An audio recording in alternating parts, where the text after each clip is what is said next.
What's your name? Tell her your name. George Washington Williams, Jr.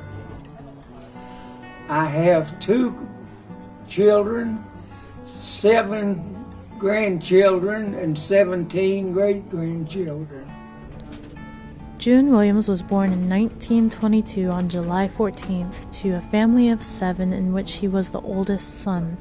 He came from a coal mining family prior to World War II. He escaped the coal mine by joining the Navy and winding up in a little place that no one had ever heard of called Pearl Harbor, Hawaii. And on December 7th, we could have lost him. And this whole generation of my family never would have been. His original station, I think, was in Norfolk, Virginia, in Newport News in the shipyards. Then he was assigned to the USS Maryland, which was in the Pacific Fleet. So he was on the West Coast most of the time. He was aboard the USS Maryland. He was at Pearl Harbor, Okinawa, Guam, Saipan, Leyte Gulf, the whole Pacific area, wherever World War II was, he was there. One thing I respect most about my grandfather is the service to his country that he obviously gave. I mean, the worst attack on U.S. soil was Pearl Harbor. It was worse than 9/11. It was the start of a war. It was absolutely devastating. It was a day that will honestly forever live in infamy. And that is one of the things I respect him the most for. June's love story was like a love story straight out of the movies when he met Ida Lou Compton during World War II. June and Ida Lou met when Granddad was in the Navy, and he was actually interested in her sister, who currently now lives in Phoenix. They were writing back and forth to one another, and she met another young man and told Granddad that she couldn't continue writing to him, but she had a younger sister who she felt sure would do that. And so Granddad was agreeable to that, and he and Ida Lou started writing back and forth, and he, I don't know the period of time, but he asked her mother if he could marry her, and she said, not until the war's over. And the minute World War II was over, he went to a payphone and he called and he said, it's over, can I marry your daughter? When he married my mother, of course they raised my brother and I.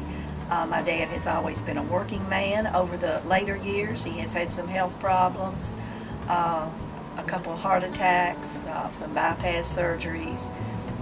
He's had some cancer in his body, which he took chemo for a year. That's been gone now for 15 years. He was a wonderful caregiver to my mother when she became ill. Took care of her at home for 2 years. We did lose her about 18 months ago. He's still living in the home by himself. We think doing a fantastic job. Granddad, to this day, is still sad. He misses her, and he's very positive and upbeat about getting out and exercising and doing things, but you can see that you can see it in his eyes, that shine that was always, that sparkle that was always there, is not as bright.